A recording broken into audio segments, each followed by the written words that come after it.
Shalom, jumpa lagi di Klavos Sukacita. Pendengar Klavos Sukacita yang diberkati oleh Tuhan kita Yesus Kristus, bagian firman Tuhan yang hendak kita baca dan renungkan di hari ini terambil dari kitab Perjanjian Baru 1 Yohanes pasal 2 ayat 11. Sebelum kita membaca bagian firman Tuhan ini, marilah kita berdoa. Allah di dalam Tuhan kami Yesus Kristus, firman yang hidup. Di saat ini kami hendak membaca, mendengar dan merenungkan kebenaran firman-Mu. Taruh pengertian, hikmat dan kebijaksanaan bagi kami ya Tuhan Allah, sehingga ketika firman Tuhan kami baca dan renungkan, tidak lalu daripada pendengaran kami, tetapi ada pemahaman yang Tuhan beri bagi kami, sehingga kami mampu memberlakukan kebenaran firman Tuhan di setiap hidup kami. Sebab firman-Mu adalah ya dan amin. Firman-Mu adalah pelita yang hendak menuntun setiap hidup kami. Di dalam nama Tuhan kami Yesus Kristus kami berdoa. Amin. 1 Yohanes pasal 2 dengan perikop pembacaan perintah yang baru ayat 11. Tetapi barang siapa membenci saudaranya, ia berada di dalam kegelapan dan hidup di dalam kegelapan. Ia tidak tahu kemana ia pergi, karena kegelapan itu telah membutakan matanya. Demikianlah bagian firman Tuhan bagi kita di hari ini. Dikatakan berbahagialah kita yang membaca, mendengar dan merenungkan kebenaran firman Tuhan. Pendengar Klavos Sukacita yang diberkati Tuhan, bersyukur kita kepada Tuhan karena kasih-Nya begitu nyata dan real di setiap kehidupan. Kita bersyukur karena firman-Nya terus hendak menuntun setiap kita. Hari ini kita belajar dari 1 Yohanes pasal 2 ayat 11 dengan tema perintah yang baru. Firman Tuhan adalah perintah yang hendak menuntun setiap kita untuk melangkah ke jalan kebenaran. 1 Yohanes 2 pasal 11 mengajarkan kita untuk taat terhadap perintah Tuhan. Hari ini firman Tuhan mengajarkan bahwa orang yang sungguh-sungguh hidup di dalam Kristus harus hidup dalam terang, saling mengasihi dan tidak membiarkan dirinya dikuasai oleh keinginan duniawi. Untuk itu marilah kita membuka hati dan pikiran kita untuk mendengarkan kebenaran firman Tuhan, supaya kasih Kristus bukan hanya kita dengar, tetapi benar-benar nyata dalam kehidupan kita sehari-hari dan mentaati perintahnya. Bapak, Ibu, saudara-saudari pendengar Klavos Sukacita yang diberkati oleh Tuhan kita Yesus Kristus, ayat 11 yang telah kita baca sangat jelas bagi kita di hari ini.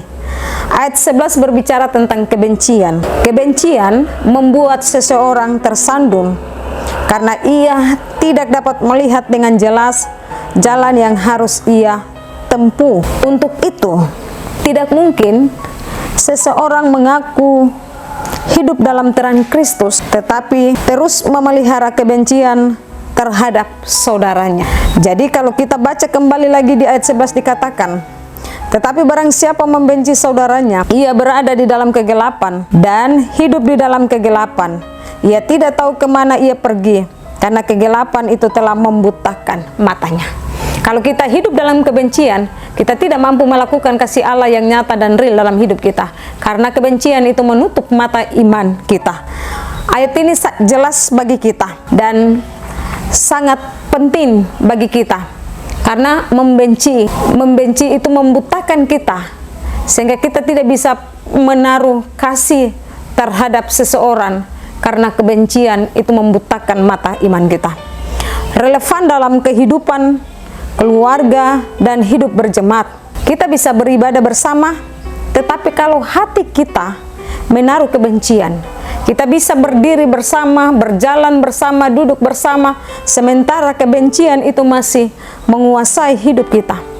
Hari ini firman Tuhan mengingatkan kita, dan firman Tuhan sedang meminta kita untuk memeriksa kembali kehidupan iman kita. Apakah kita masih hidup dalam kebencian? ataukah kita hidup di dalam kasih? Bapak Ibu pendengar Klava Sukacita yang diberkati oleh Tuhan kita Yesus Kristus, Allah di dalam Tuhan kita Yesus Kristus yang telah mengasihi kita, Ia memberikan Yesus Kristus untuk mati dan menyelamatkan kita karena kasih-Nya yang tak terbatas itu. Oleh sebab itu, Bapak Ibu dan saya, marilah kita membangun pengenalan kita akan Allah. Allah yang adalah kasih harus nyata dalam kehidupan kita sehari-hari. Kasih Allah itu nyata dan kita dapat wujudkan kepada sesama kita. Kasih Allah itu nyata dalam hidup kita, maka kita mampu untuk mengampuni, kita mampu untuk mengasihi saudara seiman, kita juga mampu mengasihi sesama manusia kita yang ada di sekitar kita. Itu adalah ciri mutlak anak-anak yang hidup di dalam terang. Kalau kita mengatakan bahwa kita hidup di dalam terang kasih Allah di dalam Yesus Kristus, maka kebencian tidak mendapat tempat dalam kehidupan kita. Bapak Ibu pendengar Klava Sukacita yang diberkati oleh Tuhan kita Yesus Kristus, biarlah hari ini kita merenungkan firman Tuhan, memberlakukannya dalam kehidupan kita. Kalau ada kebencian dalam hidup kita, mari kita belajar dari firman Tuhan. Kita belajar dari kasih Allah yang tak terbatas itu. Biar kasih Allah itu nyata dalam hidup kita, sehingga kasih itu bisa mampu meredahkan kebencian yang ada dalam hidup. Karena kalau kita hidup dalam kebencian, sama seperti kita hidup dalam kegelapan, sebab kebencian itu dapat membutakan mata kita untuk melakukan hal-hal yang baik. Tuhan memberkati Bapak Ibu dan saya lewat kebenaran firman-Nya di hari ini. Amin. Mari kita berdoa. Bapa di sorga, kami bersyukur untuk kebenaran firman-Mu. Dari firman-Mu mengajarkan kami bahwa seseorang yang menaruh kebencian terhadap saudaranya, ia hidup di dalam kegelapan, sebab kebencian membutakan mata iman seseorang. Biarlah firman Tuhan menjadi realita dalam hidup kami, sehingga kami terus membangun kesadaran kami akan Tuhan, pengenalan kami yang sungguh kepada Tuhan, sehingga kebencian itu tidak mendapat tempat dalam kehidupan kami. Baharuilah hati dan pikiran kami dengan kuasa Roh Kudus ya Tuhan Allah, sehingga firman-Mu terus menjadi realita di sepanjang hidup kami. Berkatilah kami yang mendengarkan firman Tuhan lewat channel Klava Sukacita. Biarlah firman-Mu limpah-limpah dalam kehidupan kami. Di dalam nama Tuhan kami Yesus Kristus kami berdoa dan bersyukur kepadamu. Amin. Shalom.